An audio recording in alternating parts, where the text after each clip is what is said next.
ಇವಾಗ ಟ್ರಯಾಂಗಲ್ದು ಏರಿಯಾ ಮತ್ತು ಪೆರಿಮೀಟರ್ ಹೆಂಗೆ ಕಂಡುಹಿಡಿಯೋದು ಅಂತ ಹೇಳ್ತೀನಿ. ಸ್ಕ್ವೇರು ರೆಕ್ಟಾಂಗಲಲ್ಲಿ ಏನು ಮಾಡ್ಬೋದು, ಈ ಥರ ಗ್ರಿಡ್ ಥರ ಮಾಡಿಬಿಟ್ಟು ಏರಿಯಾ ಅಂದರೆ ರೆಕ್ಟಾಂಗಲಲ್ಲಿ ಸಿಂಪಲಾಗಿ ಮಾಡಿಬಿಡ್ತಿದ್ರು.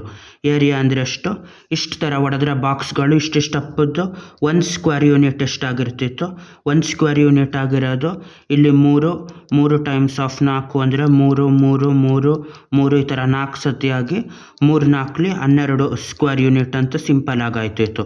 ಸ್ಕ್ವೇರಲ್ಲೂ ಅದೇ ಥರ ಆಯ್ತಿತ್ತು ಆರಾಮಾಗಿ. ಇಲ್ಲೂ 3 ಯೂನಿಟ್ ಸೈಡ್ ಲೆಂತ್ ಆಗಿದ್ರೆ ಅದು ಯಾವ ಥರ ಇರ್ತಿತ್ತು ಅಂದರೆ 3 ಭಾಗ ಹೊಡೆಯೋರಿಲ್ಲಿ, ಈ ಕಡೆಯನ್ನು 3 ಭಾಗ ಹೊಡೆದಾಗ 3 3 3 9 ಆಗಿರ್ತಿತ್ತು. ಅದೇ ಏರಿಯಾ ಅಂದಾಗ 3 ಟೈಮ್ಸ್ ಆಫ್ 3ನ 3 ಸತಿ ಹಾಕೋದು, 3 ಸತಿ ಹಾಕೋದು 9 ಸ್ಕ್ವೇರ್ ಯೂನಿಟ್ ಆಯ್ತಿತ್ತು. ಅದೇ ಥರ ಪೆರಿಮೀಟ್ರು ಅಂದರೆ ಎಲ್ಲ ಏರಿಯಾಗಳು ಕೂಡೋದಾಯ್ತಿತ್ತು. ಪೆರಿಮೀಟ್ರ್ ಅಂದರೆ ಏನಾಯ್ತಿತ್ತು, ಅಲ್ಲಿ ಎಲ್ಲ side ಲೆಂತ್ಗಳು ಕೂಡೋದು.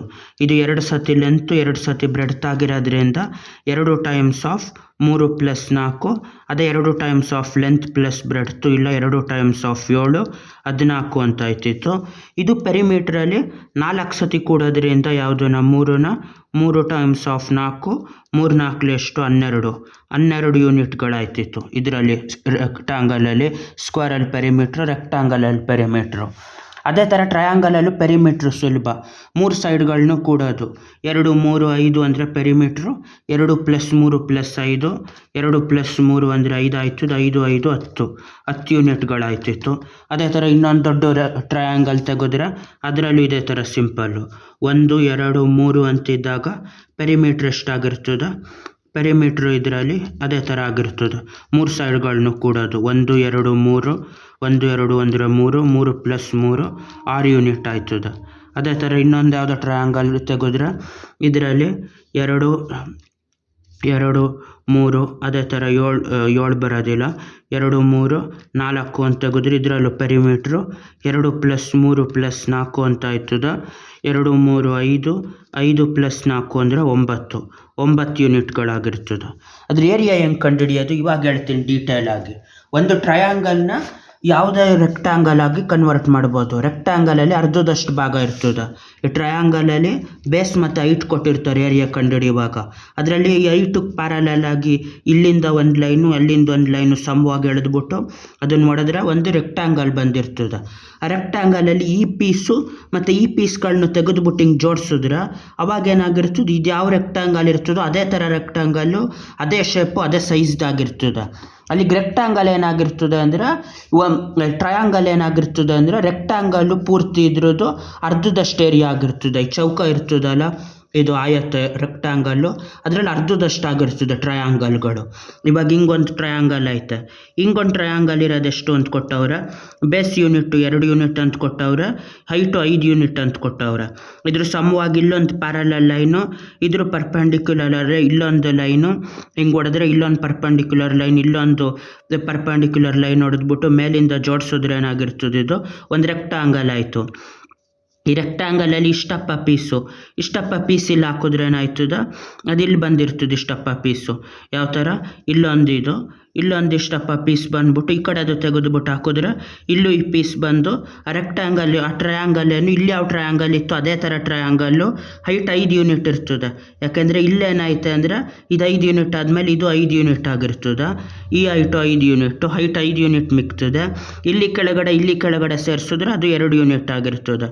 Height 5 unit, base 2 unit ಆಗಿರೋದ್ರಿಂದ ಇದ್ರದ್ದು ಏರಿಯಾ ಎಷ್ಟಾಗಿರ್ತದೆ, ಈ ಟೋಟಲ್ ರೆಕ್ಟಾಂಗಲ್ದು ಎಷ್ಟು ಏರಿಯಾ ಅಂತ ಕಂಡುಹಿಡಿಬೇಕು. ಈ ಟೋಟಲ್ ರೆಕ್ಟಾಂಗಲ್ ಏರಿಯಾದು ಅರ್ಧದಷ್ಟಾಗಿರ್ತದೆ. Half area of rectangle, half of rectangle area ಆಯಿತು. ಇವಾಗ ಇದ್ರದ್ದು ಎಷ್ಟು ಏರಿಯಾ ಆಯಿತು, ಇಲ್ಲಿ ಇದನ್ನು ಮಾಡಬೇಕು. ಹಿಂಗೆ ರೆಕ್ಟಾಂಗಲ್ ತೆಗೆದುಬಿಟ್ಟು 2 ಯೂನಿಟ್ 5 ಯೂನಿಟ್ ಅಂದರೆ ಇಲ್ಲಿ 1 ಭಾಗ ಹೊಡಿಬೇಕು, ಇಲ್ಲಿ 5 ಭಾಗಗಳು ಹೊಡಿಬೇಕು. 1 2 3 4 5, ಅಲ್ಲಿ 2 4 2 2 ಈ ಥರ 5 ಸತಿಯಾಗಿ 2 5 10 ಯೂನಿಟ್, 10 ಸ್ಕ್ವೇರ್ ಯೂನಿಟ್ ಅಂತ ಆಯ್ತದೆ ಯಾವುದ್ರದ್ದು ರೆಕ್ಟಾಂಗಲ್ ಏರಿಯಾ. ಅದೇ ಥರ ಟ್ರಯಾಂಗಲ್ದು ಹಾಫ್ ಆಫ್ 10 ಸ್ಕ್ವೇರ್ ಯೂನಿಟ್ ಅಂತ ಮಾಡಿದಾಗ 2 1 2 5 5 ಸ್ಕ್ವೇರ್ ಯೂನಿಟ್ ಅಂತ ಆಯ್ತದೆ. ಅದೇ ಥರ ಇಲ್ಲಿ 3 4 ಬೇಸ್ ಇದ್ದಾಗ ಏನಾಗಿರ್ತದೆ, ಇಲ್ಲಿ ಬೇಸು 3 ಯೂನಿಟ್ಟು, ಇದ್ರ 4 ಯೂನಿಟ್ ಆದಾಗ ಕೆಳಗಡೆ ಬೇಸ್ 4 ಯೂನಿಟ್ಟು, ಹೈಟು 3 ಯೂನಿಟ್ ಆಗಿರ್ತದೆ. ಆವಾಗ ಮತ್ತೆ ಇಲ್ಲಿ ಇದನ್ನು ಪರ್ಪೆಂಡಿಕ್ಯುಲರ್ ಲೈನು ಈ ತುದಿನ ಪರ್ಪೆಂಡಿಕ್ಯುಲರ್ ಲೈನ್ ಮಾಡಿ ಈ ತುದಿ ಟಚ್ ಆಗಂಗೆ ಒಂದು ಪ್ಯಾರಲಲ್ ಲೈನ್ ಹೊಡೆದಾಗ ರೆಕ್ಟ್ಯಾಂಗಲ್ ಆಯ್ತದೆ. ಈ ರೆಕ್ಟ್ಯಾಂಗಲಲ್ಲಿ ತೆಗೆದ್ರೆ ಈ ಪೀಸ್ನ ಜಾಯಿನ್ ಮಾಡಿದ್ರೆ ಇದು ಅದೇ ಥರ ಆಯ್ತದೆ. ಏನು ಇಲ್ಲೇನಾಯಿತು, ಇದೇ ರೆಕ್ಟ್ಯಾಂಗಲ್ ಬಂದ್ಬಿಟ್ಟು 4 unit base length, 3 unit perpendicular height ಆಗಿ ಇದ್ರ ಏರಿಯಾ ಟೋಟಲ್ ರೆಕ್ಟ್ಯಾಂಗಲ್ ಅರ್ಧ ಇರ್ತದೆ. ಈ 4/3 ರೆಕ್ಟ್ಯಾಂಗಲ್ದ ಏರಿಯಾ ಎಷ್ಟಿರ್ತದೆ, 4 times of 3 4 4 4 4 times of 3 12 square unit ಇರೋದ್ರಿಂದ ಇದ್ರದ್ದು ಹಾಫ್ ಆಫ್ 12 ಸ್ಕ್ವೇರ್ ಯೂನಿಟ್ ಆಯ್ತದೆ. ಇದ್ರದ್ದು ಏರಿಯಾ ಎಷ್ಟು, ಹಾಫ್ ಆಫ್ 12 ಸ್ಕ್ವೇರ್ ಯೂನಿಟ್ಟು, 2 1 2 6 12 ಆಯಿತು. ಇದನ್ನ ಇನ್ನೊಂಥರ ಯಾವ ಥರ ಬರೀಬೋದು ಅಂದರೆ half of base times of perpendicular height ಅಂತ ಬರೀಬೋದು.